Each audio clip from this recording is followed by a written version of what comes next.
And we are so grateful for how good it feels. It just feels so good to be around like-minded, like-hearted souls, to get quiet together, to focus all of our intentions together. Charles Fillmore wrote that the most important teaching, the most important thing is what he called Christ in you, your hope of glory. That was what Paul called it. He was quoting the Bible, but he was talking about something that's far more basic and fundamental to each one of us. It's truly the truth of our being. But how do we move from this as a concept or something we believe in to a living experience moving within us?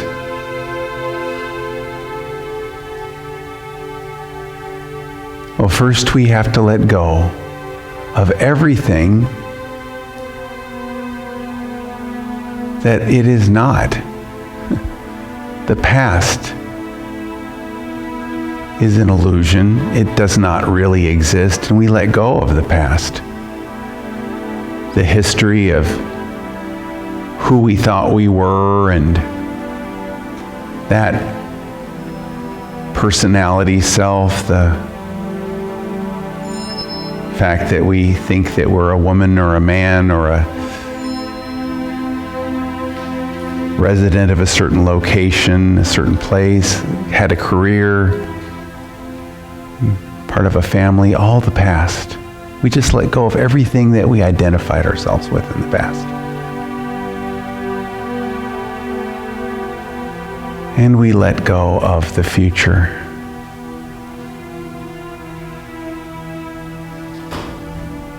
Everything that we might be worried about, or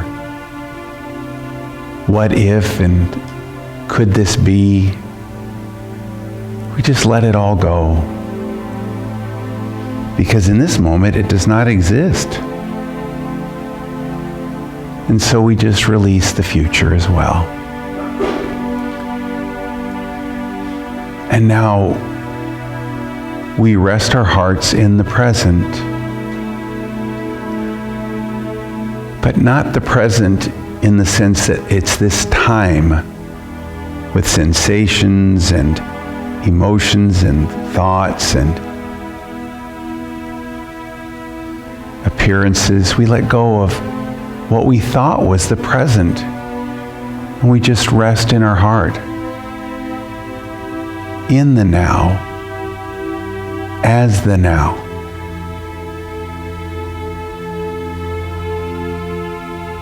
And we notice what's here.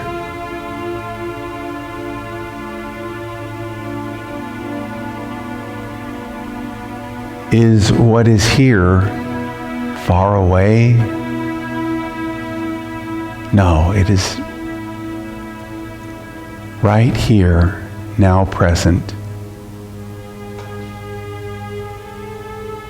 And whether we have called this the Christ in you or the soul, the higher self or the Buddha nature, Atman, or the infinite, we don't think about it. We just rest in it.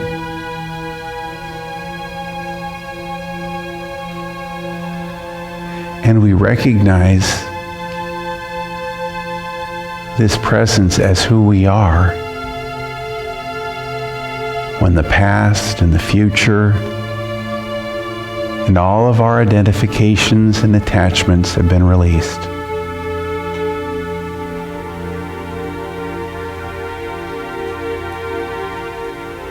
This higher self of us has no gender,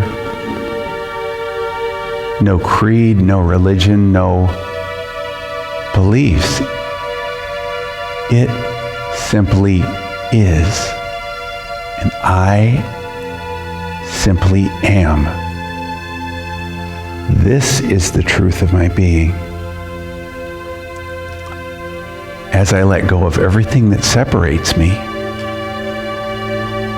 and embrace the wholeness, the oneness of this now, which is exactly the same as this soul I am in the silence.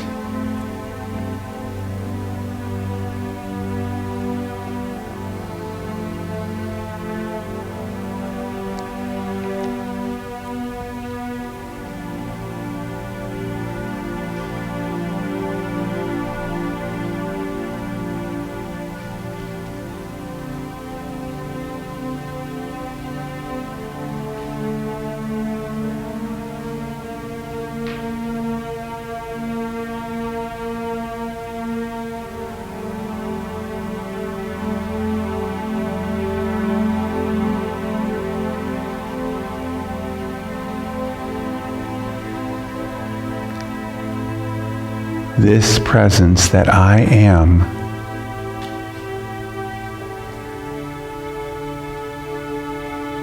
is one with and is the same presence as that which animates everyone and all creation beyond time. Always has been, always will be, and this is the source of the healing, the guidance.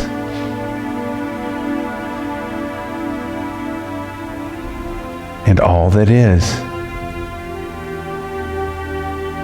and everything that is needed.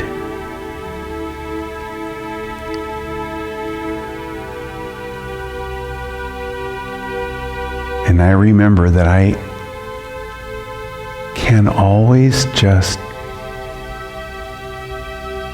rest in this presence, no matter where I am, what I am doing.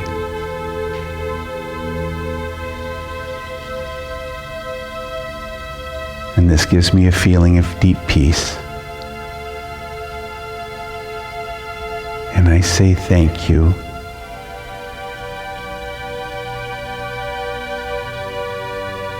Thank you, God, which is one and the same. Thank you, thank you, thank you, God. Amen.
And I know He watches me. I sing because I'm happy. I sing because I'm free. For His eye is on the sparrow, and I know He watches me.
I know He watches me.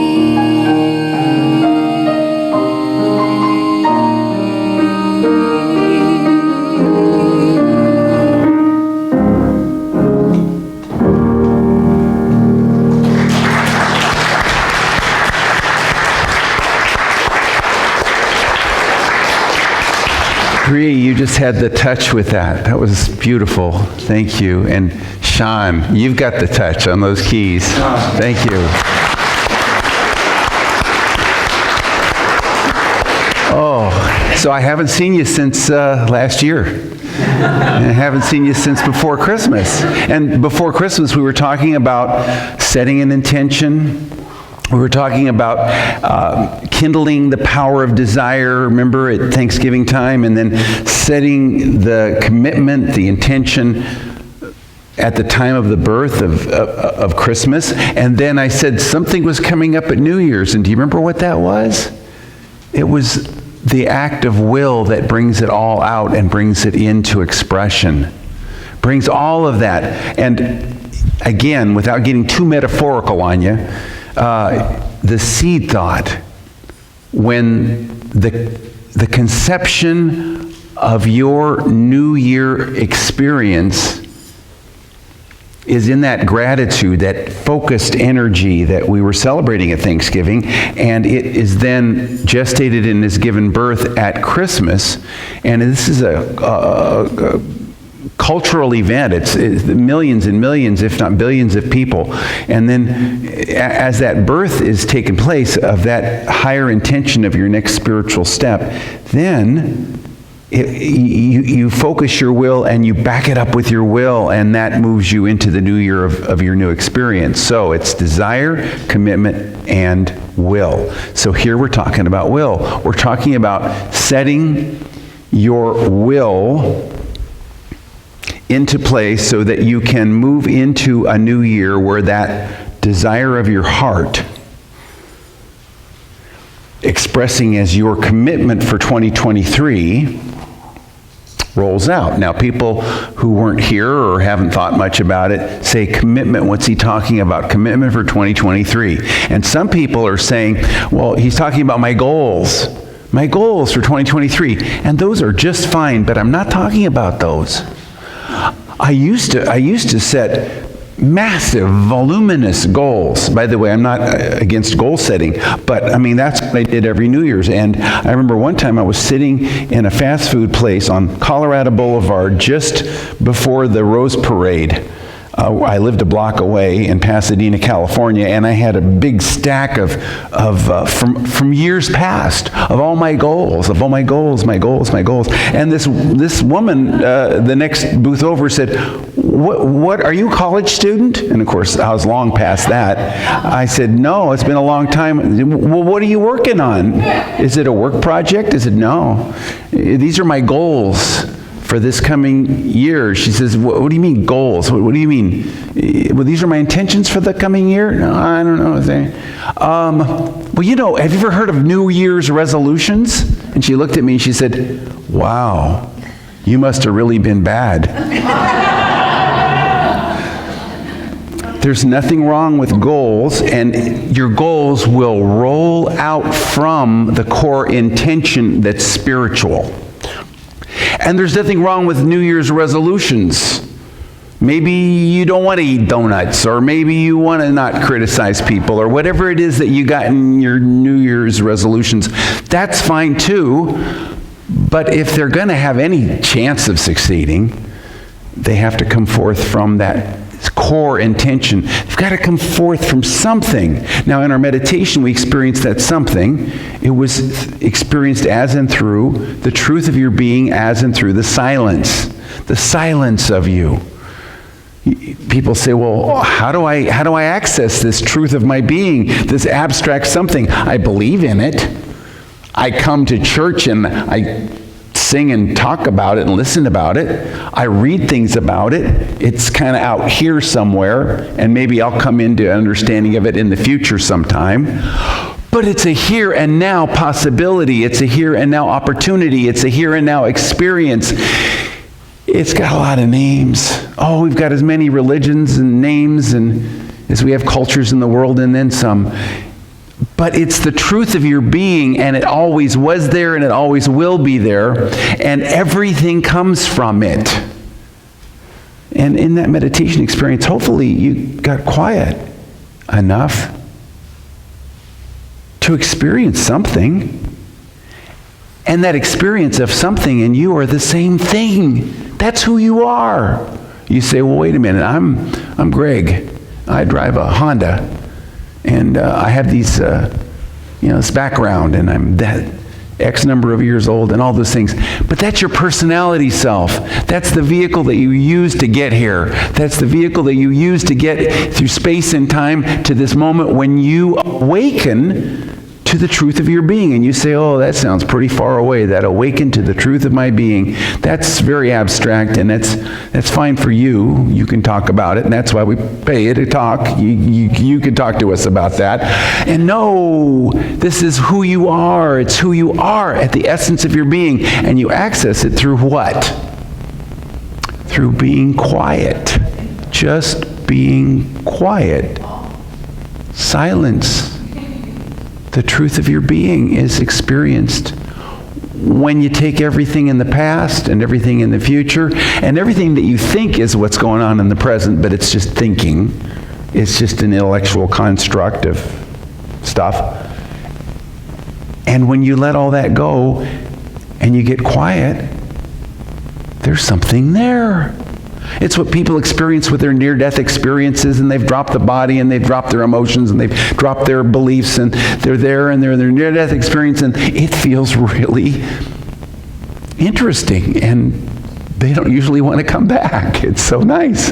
But you don't have to wait for that, because it's here and now, and you experience it to the extent that you allow yourself to become quiet, and that quiet is within you. You say, yeah, but I'm not good. I don't meditate. That's kind of deep. But that's okay. You might try it. You might like it. But you can take a walk in nature. You can quiet yourself for a few minutes. I read my daily word. Well, you could read your daily word and kind of sit with the way it makes you feel. That's how I learned how to meditate. I took one of my dad's books out into nature, and I read a paragraph or a sentence, and I just kind of felt how it made me feel. Nobody taught me. I didn't know. It doesn't matter, because it's who you are. It's not something you do. And yet you might practice something to experience it, but the whole point of it is to be quiet. Is to be quiet enough to get in touch with this. And so from this essence of silence within your being, you set a spiritual intention for 2023, a spiritual commitment for 2023. And out of that commitment, you can create all the thou shalts and the thou shalt nots, meaning the goals, the thou shalts, I want to experience this and that, and the thou shalt nots, I want to have a New Year's resolution that I won't do this and I won't do that. That's all fine. But you know what? That's not even that important. It's got something. But the important thing is to wake up in who you are and express that awakened experience as your commitment. So the talk title was Your New Year's Intention, and the little blurb, the one-line synopsis is, where is your heart landing you in 2023? Where's your heart landing you in 2023? Well, your heart is where and who you are. Your heart is your soul, is your Christ consciousness, is your Christ in you, your hope of glory, is your Atman, is your infinite self. Okay, so let's get all the jargon out of the way and all the religions out of the way. And maybe an easy way that people can relate with, even if they're not religious, it's your heart. It's your heart. Everyone can get in touch with having a heart, even if they don't have any belief systems. So where's your heart landing you? It's landing you in your heart, because you can't get away from it. You think you can. You try sometimes. But it's always there. So this Christ in you, this infinite self, this heart of you, has always been there, will always be there, here. I shouldn't say there, it will always be here, has always been here, will always be here, is here now. It's who you are, it's the truth of your being. But you say, well, how come I haven't felt it? I don't know. Well, the answer is to get quiet and to bring it forward. Okay, so the Christ in you, the spiritual nature of you, it's almost like, and this is a metaphor here, folks, just an analogy, it's like it's been humming in the background of your consciousness, because nothing can exist without it. Everything in the universe came and comes from it. Everything you are, everything that is, that's the source. So it never went away. It never went anywhere. It's who you are. But it was in the background humming kind of. It's kind of humming unconsciously. And that's what you did as you went through lifetimes and experiences, this humming, but never consciously. Oh, you'd go out and you'd worship this and you'd believe in this and you'd do this and all that was good, but never consciously. You'd do rituals, or you'd have some priest, or you'd sacrifice a calf or something. I don't know. You do something out there in the world that would acknowledge that there's something. But here, in this lifetime, in this moment, in this room, in this moment, you take this humming in the background and you bring it forward. And you bring it forward with your attention. Your attention. And the only way to have attention is to be quiet enough to have some attention.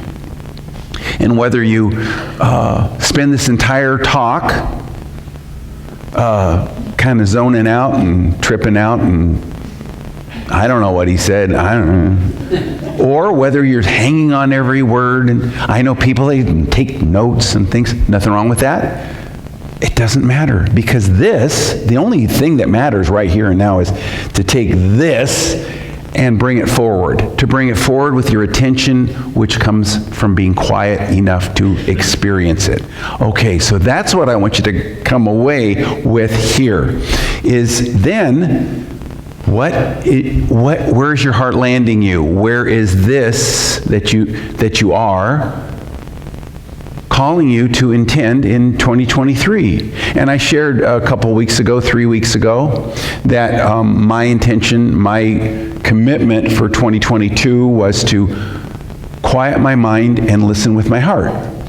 And I noticed that, I made some progress, but I didn't commit to lay down my mind. I just committed to quiet it, and I had some experiences of letting go of that which was preventing me from quieting my mind, and I had a really good year in many ways, so there was progress. But when I ended up at the end of the year evaluating that experience of my commitment for 2022, I realized that there was a more, and that is, I lay down my mind and stay in the silence.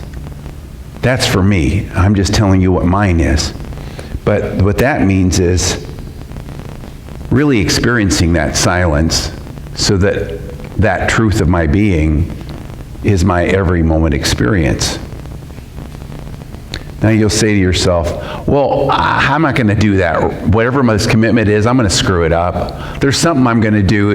I've tried this stuff before. But here you go. Of course you didn't do it perfectly, because your personality self that got you to this place in space and time isn't designed to do everything perfectly. It's not supposed to do everything perfectly. How about that? Your personality self, that vehicle that you've used to get you through lifetime after lifetime, through space and time, that personality self includes a lot of good stuff and not so good stuff. And all the beneficial things that you've done and the accomplishments, and you baked a cake for the sick person next door, and you raised a child, you did all this good stuff. And then the other side, let's face it, we all have a side of us. We can be jerks sometimes, that part of us. But that's part of it too. it's not intended to be perfect. And that's why there's forgiveness, because it's designed for us to move through and then to balance out and to go, okay, I get it. I wake up. Because it's more important, how did you learn from it? What did you learn from it? And then you forgive it. That doesn't mean you're not accountable, that there's total license. It just means that when you wake up, there's forgiveness. You accept that forgiveness. And we're all going to make mistakes. I shared at the first service, my son just had his first job offer, and he thinks he's going to accept it. It's to be a K through 12 music teacher at a little tiny farm town of 700 people. It's the birthplace of Ronald Reagan, Tampico, Illinois. And but before that, he took a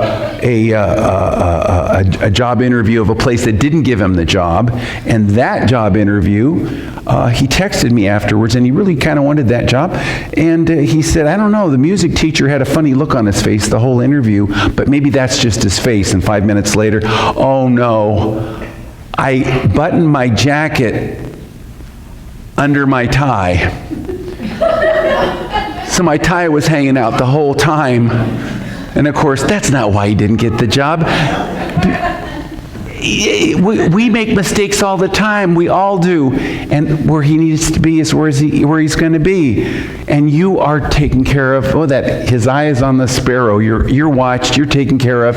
You're going to be doing what you're supposed to be doing. And it's going to include being the hero and being the villain, doing it right, doing it wrong. When I took some steps to understand my soul evolution, how my soul had evolved, I realized that in the fullness of time, I was a hero sometimes and did some great things, and I was a villain sometimes, a real SOB, and that's true too, and it's true for everybody. It doesn't mean that you've got to, that you just let, there's license, but it means that when you wake up to it, there's forgiveness. And that's our work in this lifetime.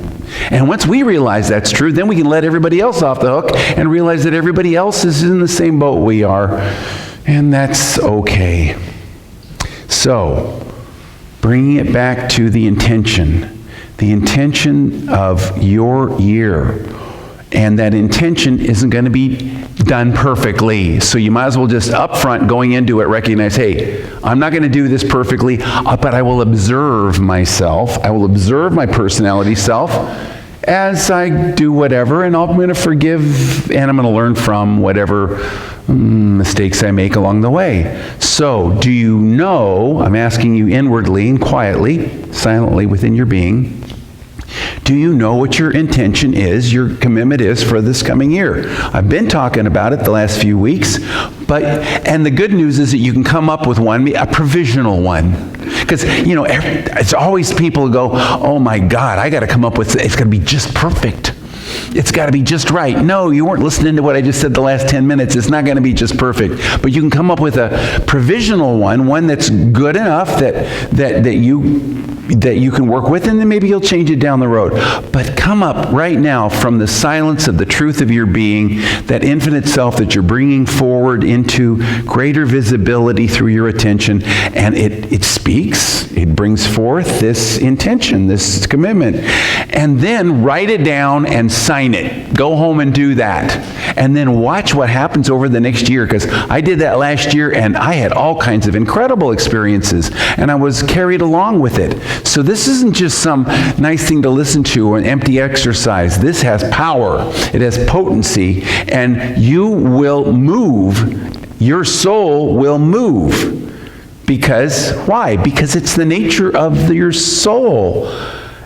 Your soul always was, always will be, and now is ready to take this step into greater visibility through your setting an intention, a commitment that you will back up with your will, and that's what the New Year's experience is for. You back it up with your will, and then it rolls out over the year. And I always write it, I write it in the back of one of my copies of Spiritual Power Tools by Jane Hart, the book. I get a new copy every year, and I write it in the back. But you can put it up on your mirror, whatever. But come up with something, because you got to have some movement.